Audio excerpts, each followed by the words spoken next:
దేవుని నామమునకు స్తోత్రములండి. నాటి ధ్యానాంశము యేసుక్రీస్తు జన్మము ప్రవచనములు నెరవేర్పులండి. మరి ఇప్పటివరకు కూడా 9 ప్రవచనములు నేర్చుకోవడానికి దేవుడిచ్చిన సమయమునకు వేలాది స్తోత్రములండి. ఈ దినమున మరి 10వ ప్రవచనముగా కీర్తన గ్రంథం 89 అధ్యాయము 3, 4 వచనములలో, నేను ఏర్పరచుకొనిన వానితో నిబంధన చేసి ఉన్నాను, నిత్యము నీ సింహాసనమును స్థిరపరిచెదను, తరతరములకు నీ సింహాసనమును స్థాపించేదనని చెప్పి నా సేవకుడైన దావీదుతో ప్రమాణము చేసి ఉన్నాను.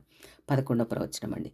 కీర్తన గ్రంథం 89 అధ్యాయము 35-37 వచనములలో, అతని సంతానం శాశ్వతంగా ఉండుననియు, అతని సింహాసనము సూర్యుడున్నంతకాలము నా సన్నిధిని నిలిచి ఉండుననియు, చంద్రుడున్నంతకాలము అది నిలుచుననియు, మింట నుండు సాక్ష్యము నమ్మకముగా ఉన్నట్లు అది స్థిరపరచబడుననియు, నా పరిశుద్ధ తోడని నేను ప్రమాణం చేసేదిని, దావీదుతో నేను అబద్ధమాడను.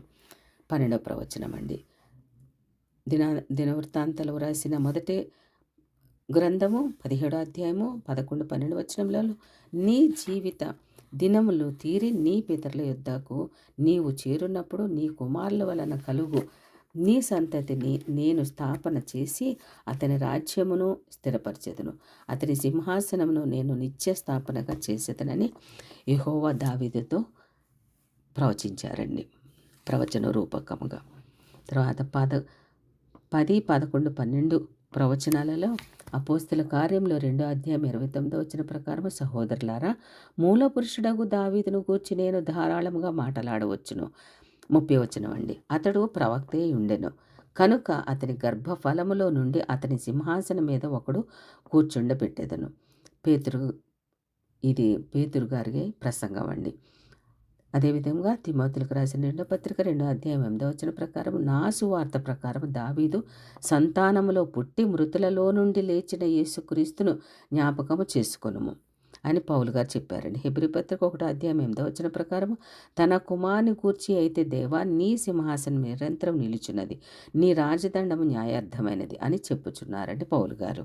క్రీస్తు శిశువుగా జన్మించుటను గూర్చి 13వ ప్రవచనం ఏమనగా, యెషయా గ్రంథం 9వ అధ్యాయం 6వ వచనం ప్రకారము, ఏలయనగా మనకు శిశువు పుట్టెను, మనకు కుమారుడు అనుగ్రహింపబడెను, ఆశ్చర్యకరుడు అని అతనికి పేరు పెట్టబడును.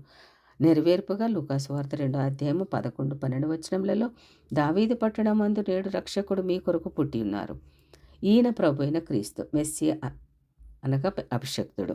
దానికి ఇదే మీ కానువాలు, ఒక శిశువు పొత్తుగుడ్డలతో చుట్టబడి ఒక తొట్టులో పండుకొని ఉండుట మీరు చూచెదరు అని దూత గొర్రెల కాపర్లతో చెప్పిందండి.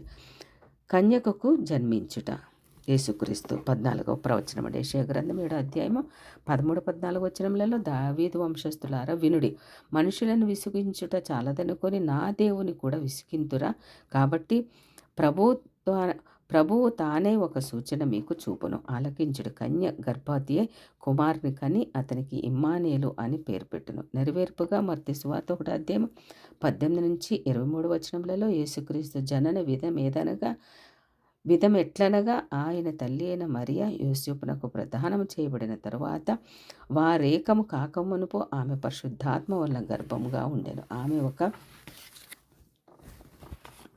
కుమారుని కనును, తన ప్రజలను వారి పాపముల నుండి ఆయనే రక్షించును అని దూత యోసేపునకు తెలియజేసిన మాట అండి. ఇదిగో